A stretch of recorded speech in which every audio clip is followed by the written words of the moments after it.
एक पुरुष से पूछना चाहता हूँ, एक आदमी जो 28-30 साल का है, 32 साल का है, उसे बीवी के कंट्रोल में आने से बहुत भय है। बॉस के कंट्रोल में रहने में भय नहीं है, माँ बाप के कंट्रोल में रहने में भय नहीं है, फूहड़ बेकार यूजलेस दोस्तों के कंट्रोल में रहने में भय नहीं, क्योंकि वो कभी बुला के दारू पार्टी करा लेंगे, बॉस कुछ करा लेगा। लेकिन बीवी के कंट्रोल में रहने में भय, जबकि जीवन की जो नैया है, जो नदी बना लो या सागर बना लो, वो उसके साथ आप तैर रहे हैं, वो आपकी बोट में शामिल है। अगर उसके थोड़े बहुत कंट्रोल में रहोगे तो आपको फायदा होना जरूरी है, श्योर शॉट है।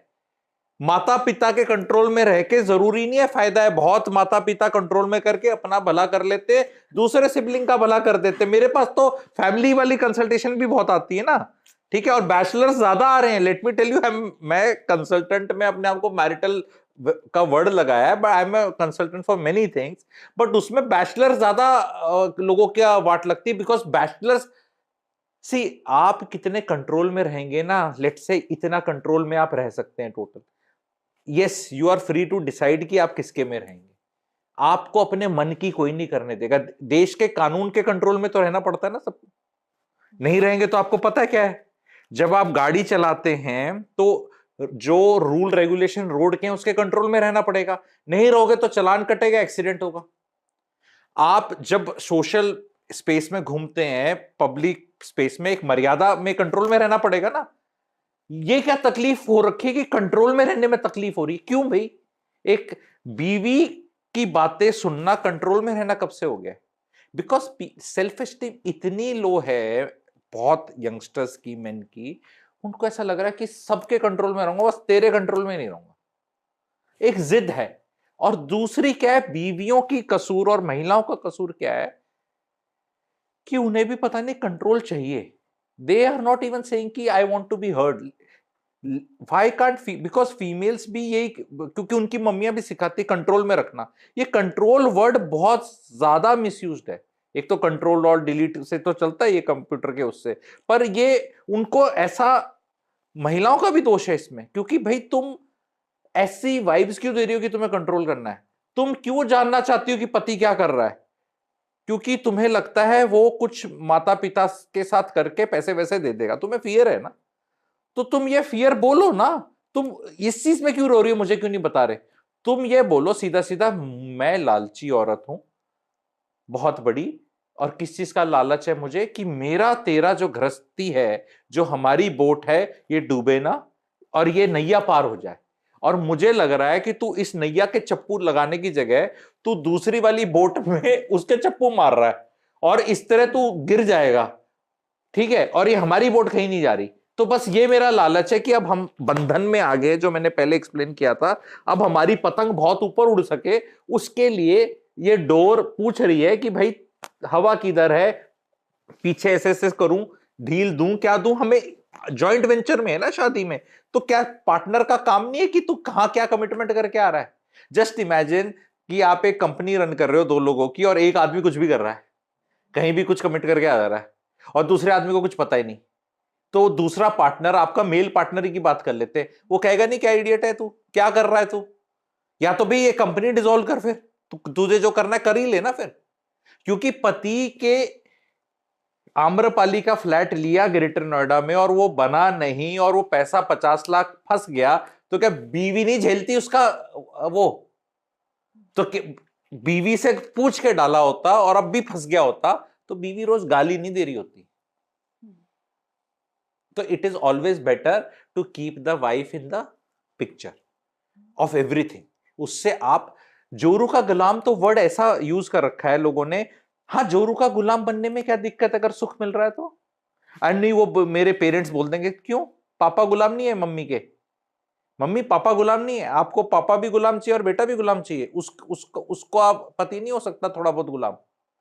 अपनी वाइफ की बात मानना गुलामी है, तो अपने बॉस की बात मानना भी गुलामी है ना? रिश्तेदारों की बात मानना भी गुलामी है, पापा मम्मी की बात मानना भी, अगर किसी की बात मानना या सुनना तक भी गुलामी है, तो एक इंसान सबका गुलाम बन जाए पर बीवी का ना बने।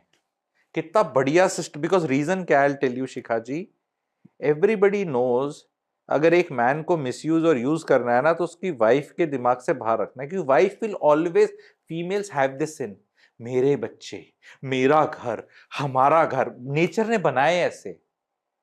और बाकी सब बोलेगा, समाज में बोलेंगे ग्रेट काम कर, पति को छोड़ दे, हमारे लिए छोड़ दे। अरे उस पति को कुछ हो गया तो दुकान बंद है फीमेल की, वो क्या करेगी? अगर कोई हाउसवाइफ है जिसके पति को भगवान ना करे कुछ हो जाए, उसकी फियर्स देखो ना कितनी ज्यादा है।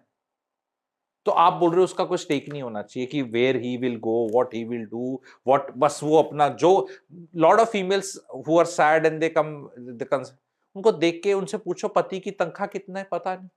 People are not even telling their salaries to their wife. क्यों? मतलब, और ये अपने स्वाभिमान में पूछती भी नहीं।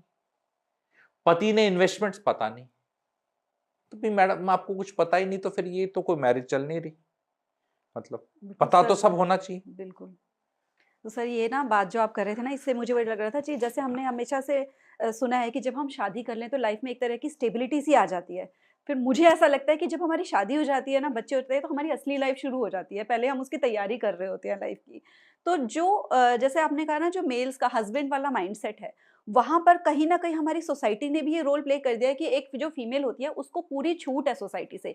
तुम्हारी शादी हो गई है, अपना नया घर बसाओ, अपने बच्चों का ख़्याल रखो, अपने पति का ख़्याल रखो। जितने अच्छे से अपने पति और अपने बच्चों के साथ रिश्ता स्ट्रॉन्ग करोगी, उतनी अच्छी वाइफ़ कहलाई जाएगी और उतनी अच्छी वो फीमेल कहलाई जाएगी सोसाइटी में। लेकिन जब एक आदमी जाता है शादी करने, तो उसके बाकी रोल से उसको डिटैच बिल्कुल भी नहीं होने दिया जाता। उसको ये पूरी छूट नहीं दी जाती कि वो फुली इन्वॉल्व हो जाए अपनी एक नई फैमिली में, अपने बच्चों के पास पूरा टाइम दे, उनसे ज़्यादा प्यार करे। तो कहीं न कहीं मेल्स जो होते हैं, वो भी इस चीज़ को बैलेंस करने में, जैसे आपने बताया कि आगे चल के जो रिश्ते खराब हो रहे होते हैं, वो कहीं न कहीं लड़के की फैमिली या लड़की की फैमिली, सास-बहू, ये वाले रिलेशंस की वजह से होते हैं। तो लड़के इस चीज़ को पूरी तरह से समझ ही नहीं पाते हैं कि हाँ, अपनी वाइफ़ को प्रायोरिटी, अपनी जो फैमिली मेरे थ्रू आ रही है, उसको प्रायोरिटी देनी है, कि जहाँ से मैं आया हूँ, उसको प्रायोरिटी देनी है। क्योंकि जब वो उनको प्रायोरिटी नहीं दे रहे होते, तो फिर सारा समाज आके कहता है, "अरे! ये तो नालायक औलाद है, ये तो जोरू का गुलाम निकल गया।" वही बात हो गई, माँ-बाप को नहीं पूछ रहा। देखो, बीवी को ज़्यादा पूछ रहा है अपनी, बीवी से पूछ के अब सारे काम करता है। लेकिन फीमेल को कोई ऐसे नहीं बोलेगा, वो तो खुश होंगे। एक बड़ा कहावत भी आती है कि 2 लेडीज़ आपस में बात कर रही थी, तो एक लेडी कहती है, यार मैं बड़ी दुखी हूँ, क्या हो गया? मेरी बहू बहुत बेकार है। सुबह उठती नहीं है, मेरा बेटा चाय बनाकर पिलाता है तो उठती है। ऑफ़िस चली जाती है, रात को डिनर मेरा बेटा बना रहा होता है, उसकी कहता है मम्मी वो थक जाती है। बच्चों को आके कहती है कि आप पढ़ा लो, मुझसे पढ़ाया नहीं जा रहा। हर महीने छुट्टी पे ले जाती है, चलो कहीं घूमने, इतना खर्चा कराती है मेरे बेटे का। कहती है ओहो! तो बहुत दुखी है, बहुत बेकार बहू मिल गई। फिर वो आगे से कहती है कि अच्छा तेरी बेटी कैसी है? उसकी भी शादी हुई थी अभी थोड़ा टाइम पहले। बस पूछ मत, पिछले जन्म में मैंने बड़े अच्छे कर्म किए थे, इतना अच्छा हीरे जैसा दामाद मिला है मुझे। मेरी बेटी को नाश्ता सुबह तैयार मिलता है बेड पे, आराम से सोकर उठती है सुबह 10 बजे। हर दूसरे दिन उसको घुमाने लेकर जाता है, बाहर खाना खिलाकर लेकर आता है, पाँव नीचे नहीं रखने देता, इतना उसका ख़्याल रखता है। तो मतलब ऐसे बायस्ड है हमारी सोच ना, कि बेटी तो हम चाहते हैं कि उसका पति उसके लिए सब कुछ करे, लेकिन बेटा नहीं चाहता है कि वो अपनी पत्नी की तरफ पूरा ध्यान दे। हाँ। तो ये एक फैक्ट है, because there are weak men out there. अब वीक मैन में स्ट्रॉन्ग मैन सोचते हैं जो वायलेंस करेगा या एनिमल मूवी की तरह सिगरेट पिएगा या लड़कियों को मारपीट करेगा या बहुत बॉडी काउंट करेगा तो वो स्ट्रॉन्ग मैन है। नहीं, वो स्ट्रॉन्ग मैन नहीं है, वो बिल्कुल ही गॉन केस है। वो भी 5% एग्जिस्ट करते हैं। अब 95%, सॉरी 90% यहाँ पे हैं, 5% वो बर्बाद हैं। 5% जो मैं चाहता हूं, जो जिस पे ध्यान नहीं चलता, they are the strong man. उनको ये चीज पता है जो मैं बताने वाला हूँ। वैसे मैं रिलेशनशिप कोर्स मेरा रन चल हो रहा है एंड लोग बहुत सीखते हैं उसमें इन चीजों में, और कुछ चीजें डोमेन आप पेड में सिखाते हो। फ्री में ज्ञान देके भी क्या है ना, एक लिमिट के बाद गाली देंगे लोग। तू कौन होता है बताने वाला? तुझे क्या पता? फैमिली कोर्ट्स में जा, उसका देख, अतुल सुभाष का केस देख, उसका कुछ भी। हाँ तो ठीक है, हाँ बिल्कुल सही कह रहे हो। जिसकी तकलीफ है पैसे दो, अपना सुधार के जाओ। सबका सुधार भी नहीं हो सकता, ना होने की जरूरत। इस संसार में गरीबी ने रहना है, तभी अमीरी में लोग एंजॉय करते हैं। हर गरीब को अमीर बनना है, ठीक है? कोई पर अमीर लोगों को प्रॉब्लम है, पर पैसा किसी को प्रॉब्लम नहीं है। सरकार से लोगों को तकलीफ है, सरकारी नौकरी से लोगों को तकलीफ नहीं है। उसी तरह बेटे पे बहुत ज्यादा अत्याचार होता है, क्यों? हर तरह से वो पिसता है। लोग कहते हैं, लड़की कहते हैं हम तो अपना घर छोड़ के आते हैं, तुम्हें पता है कितनी बड़ी चीज है। लड़के के तो घर वाले छूट जाते हैं। कौन लड़की बुरी बेटी होती है? फोन पे तमीज से बात करती हैं सारी बेटियां अपने माँ बाप से, और माँ बाप भी। मैंने आज तक लड़के को नहीं देखा जिसकी 2-4 साल हो जाए शादी के, उसका उसके माँ बाप से सही संबंध हो। मैंने तो नहीं देखा अपनी मैरिटल कंसल्टेशन में। कोई आप ऑडियंस में पूछ लो कि जी मेरे तो 3 साल शादी के हो गए हैं और मेरे संबंध तो मेरे माता पिता से बहुत अच्छे हैं। ये डिस्पाइट बीवी से भी अच्छे नहीं है। ऐसा नहीं कि बीवी को ऐसे आपने तिरस्कृत कर दिया तो माँ बाप बड़े खुश हो जाते, नहीं, वो झूलता ही रहता है बेचारा। आदमियों का बहुत बुरा हाल है, वो हम केसेस देख रहे हैं। जीवन में एक फॉर्मूला बता रहा हूं, अगर याद कर लें आदमी, the family which you come from is not as important as the family you create. The family you create with your wife is more important than the family you come from. ये formula महिला के लिए भी applicable है और पुरुष के लिए। And if the family you come from does not help you go towards the family you create and does not cherish the family you create, they are धूर्त people. They may be your parents और siblings. ये समाज में ये जो चढ़ा रखे हैं ना माता पिता, मैं इनको इंसान के रूप में लाना चाहता हूं। भगवान के पास हमारे समाज ने बहुत गलत कर रखा है।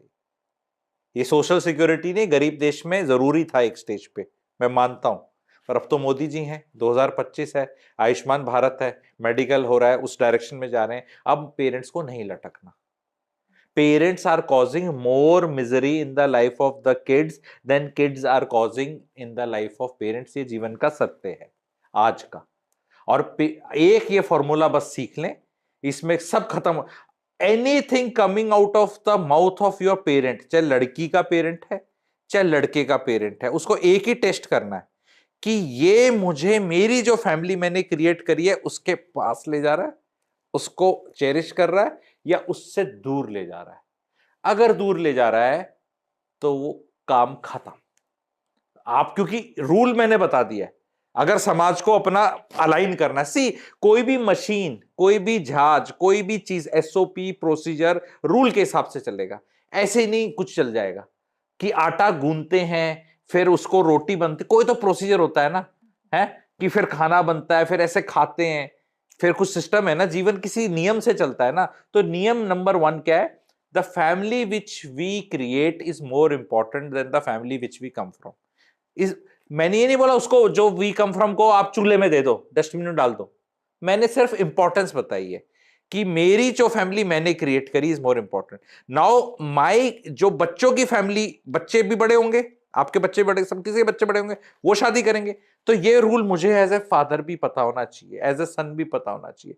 नाउ माई रोल, इतना ज्ञान बांट रहा हूं तो रोल होना चाहिए कि when the kids create their family I follow this procedure for them also. फिर मैं ये ना कहूं ना ना ना, जब मेरे पापा मम्मी की थी तो रूल ये था मेरी इंपॉर्टेंट है, अब तू अपनी कर रहा है तो भी मेरी इंपॉर्टेंट है। ये आज के पेरेंट्स ये कर रहे हैं,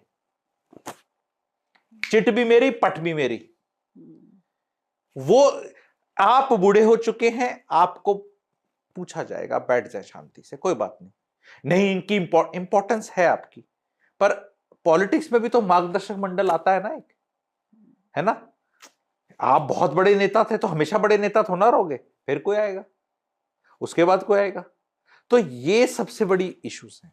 and men have to realise this, men are becoming week.